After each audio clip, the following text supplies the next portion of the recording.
I hope some of you find this video at 19 before you even turn 20. I hope some of you guys find this video at 15 because you can apply all these as early as getting out the womb.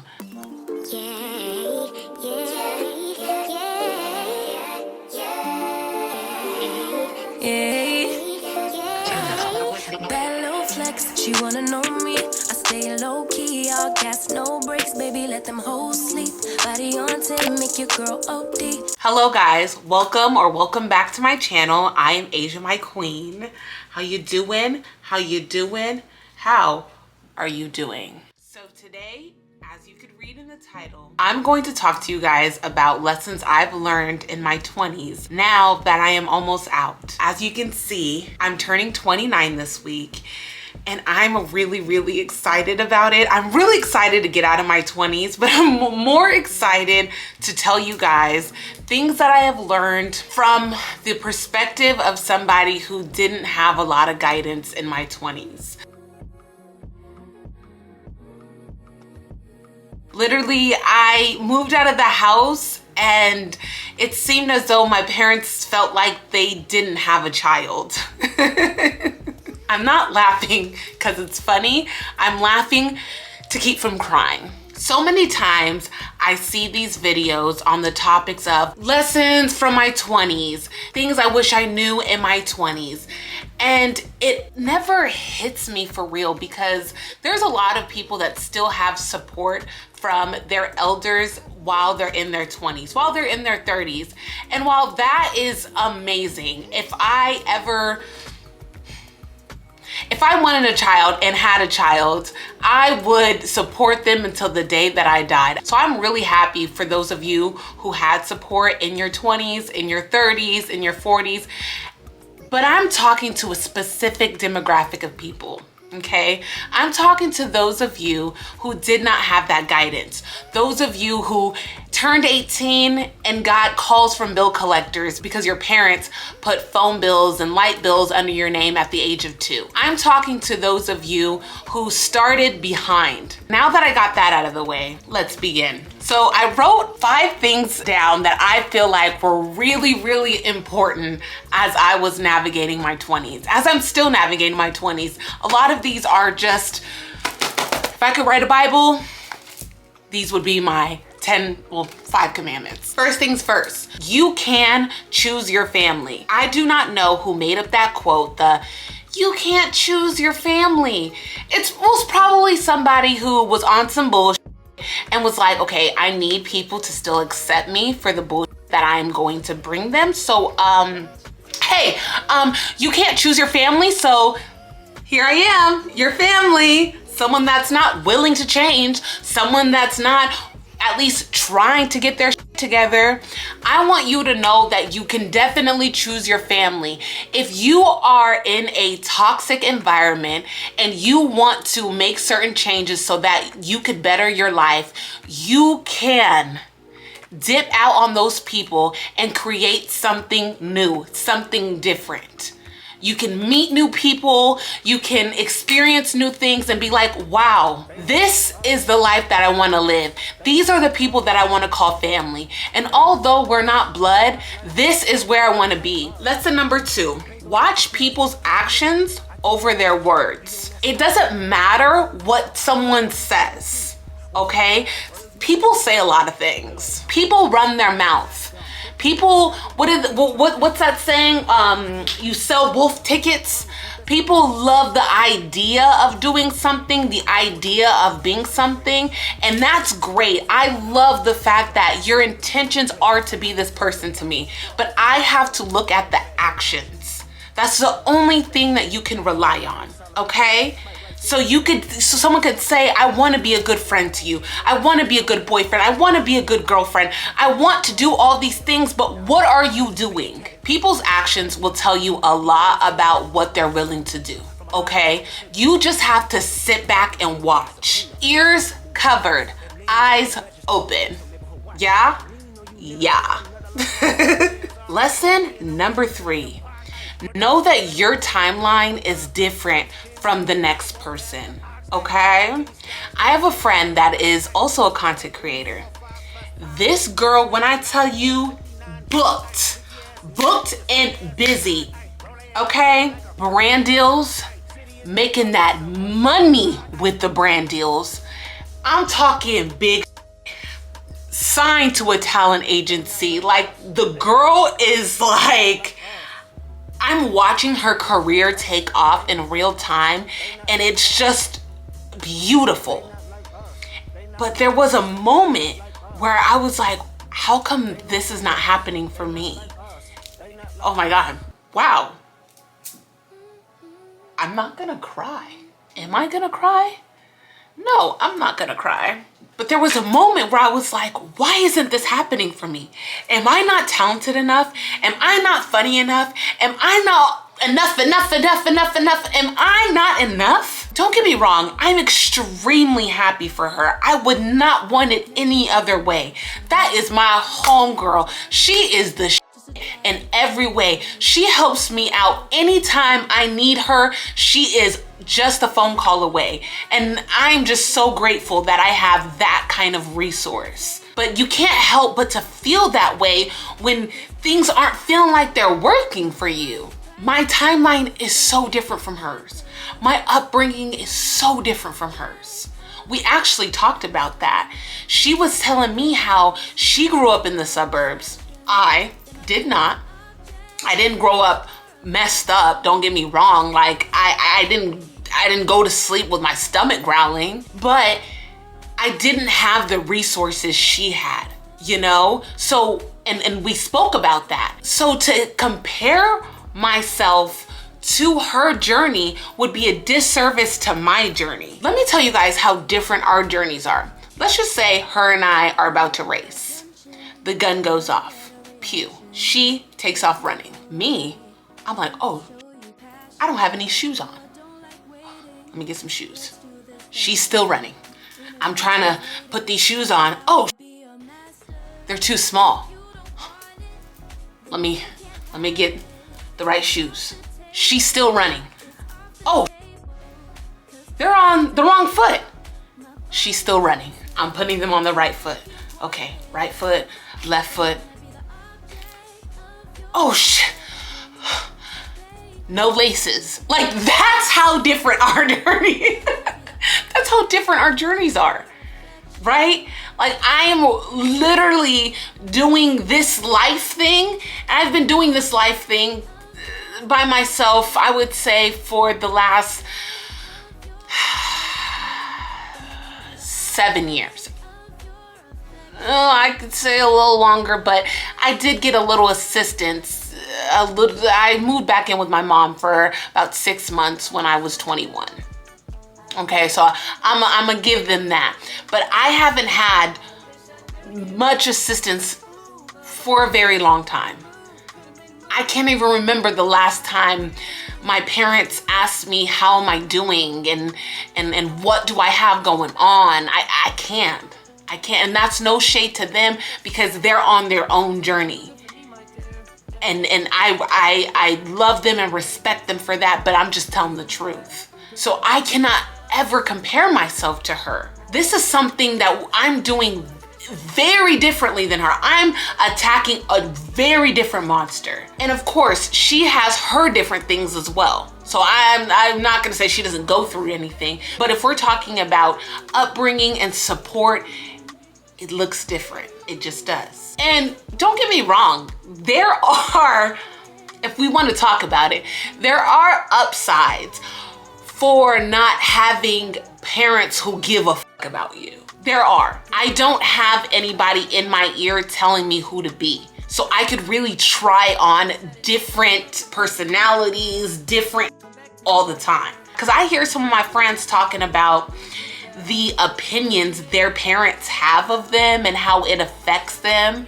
Like the opinions their parents have about their hair, their clothes, the way they do their makeup, the way they, I'm like, whoa. I sit back and I think and I'm like, okay, maybe I should be a little grateful that my parents don't care about me because I could fake be whoever I want. So I don't have that person in my ear to nag me about who to be. So I'm like, I know we could look at this in a cynical way, but kind of look at the glass half full instead of half empty. I could fake be whoever I want to be, and there's no one here to judge me. Because so many people, what holds them back are their parents. You know, what holds them back from being who they want to be are the people who brought them here. And they care about their opinions. So, you know, try to look at it like that. Try to look at it in a way of like, listen, yes, I know I grew up. I know I grew up in a toxic household. I know I was abused. I know I was like, there's so many things that hurt me. But I don't know if I would have the personality that I have if these things didn't happen. Like, there's so many stories that I could tell that you guys will be like, wait, what? Fourth lesson. Lesson number 4.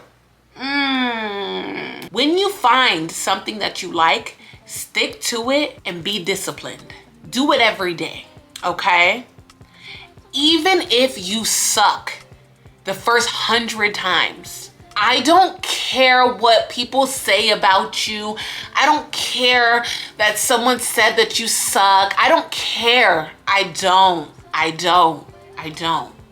Because 1, look at Tyler Perry. That's all I have to say.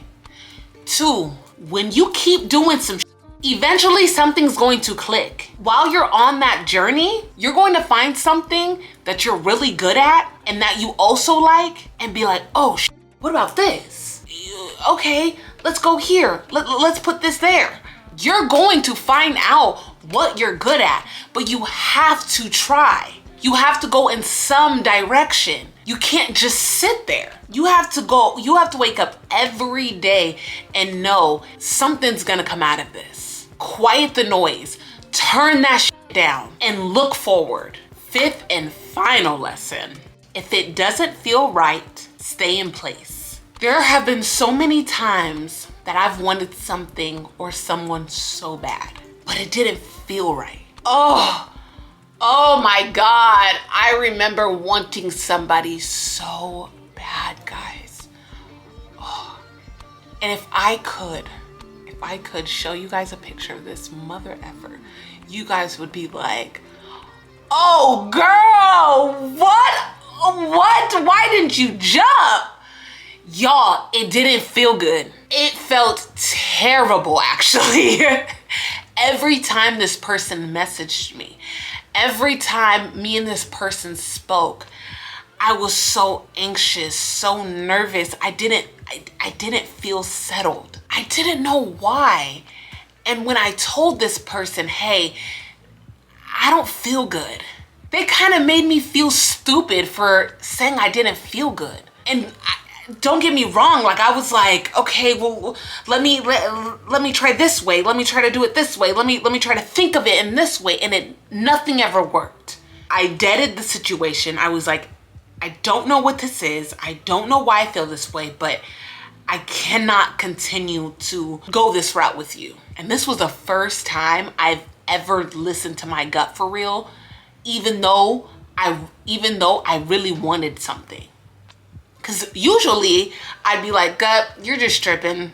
Let me keep going. But this time I was like, I gotta listen to her.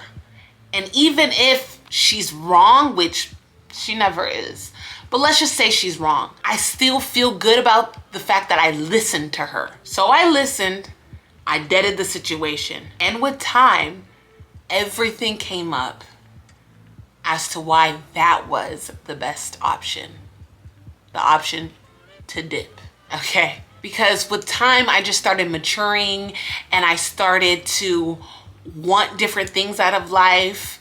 I grow really fast. I grow out of things really, really fast. Like, give me 2-3 months, y'all gonna see a new, like, it's insane. I wanted something different out of life, and that person did not fit what I wanted in the next 2 months Because after that 2 months went by or 3 months went by, I was like, oh, yeah, no.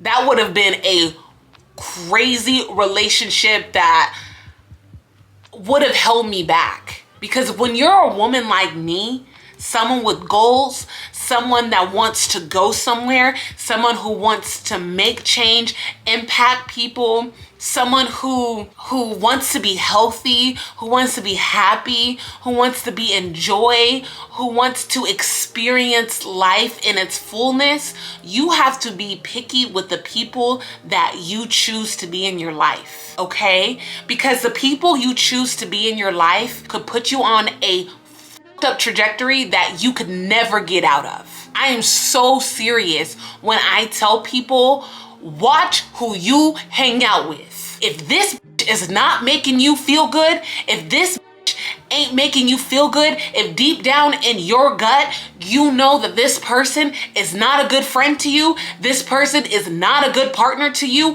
you cannot continue that relationship, period. Listen to your gut, especially when you've been doing the fucking work. Because there have been times where I've rejected people who are good for me because I didn't feel like I was deserving of those people. But that wasn't the case in that situation that I was just telling you guys about. I knew I was deserving of a good partner. I knew I was deserving of a good friend. I knew I was deserving of good things. I just had to apply the shit. And it was the first time in my entire life that I did that. And oh my gosh, I was so grateful when I finally got to the space where I was like, oh, that's why. That is why I shouldn't have been in your face. That is why I did not want to be in your face anymore. I want you guys to have a great life. I want you guys to live life fully and honestly, and just to be yourself and to be around people who accept you and who love you. I don't want to continue to see people fall into this cycle because they are broken and they're trying to find wholeness in people. And when you're trying to find wholeness in people, you could run into some f***ed up shit. And thank God, oh my God, I thank God every day for placing good people. Oh, I don't want to cry. Oh. I thank God every day for placing good people in my life because, oh my gosh, I just wanted somebody to love me. I just wanted people to love me. And I found people who love me, thank God, because it could have been so ugly.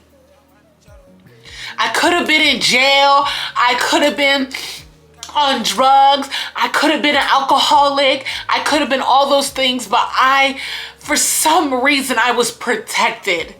Because there was a time I was moving mad desperate and I ran into not the best people, but I also ran into some great people and they put me right back on track. And they loved me into loving myself. And they loved me into me feeling like I was deserving of love. And I just want that for all of us. I'm so tired of seeing people getting addicted to drugs, getting addicted to alcohol, just trying to escape their reality. I'm tired of escaping my reality. I'm tired of being unhappy. I'm tired of trying to find happiness in people and things and drugs and alcohol and I'm tired. I'm tired. So I hope some of you find this video at 19, before you even turn 20. I hope some of you guys find this video at 15, because you can apply all these as early as getting out the womb. I hope you guys find love.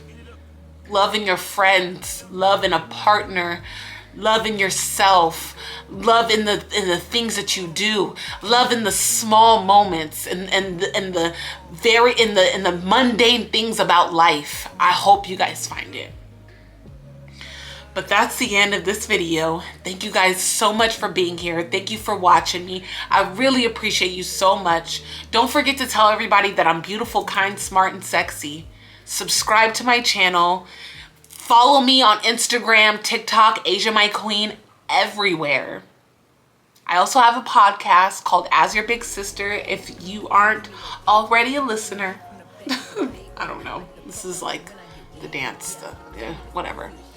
Again, thank you guys so much for being here. Bye-bye.